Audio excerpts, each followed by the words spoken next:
The third type of osmotic solution is a hypotonic solution.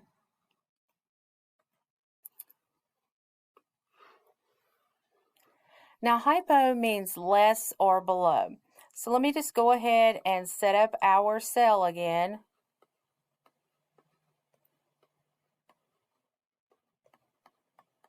And now we'll set up our hypotonic solution.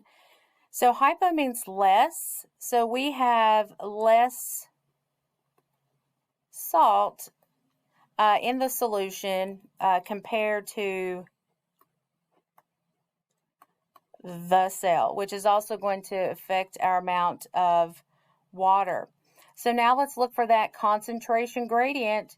So here it is, 95% water to 90% water. So water, again, passive transport, moving from a high to a low concentration.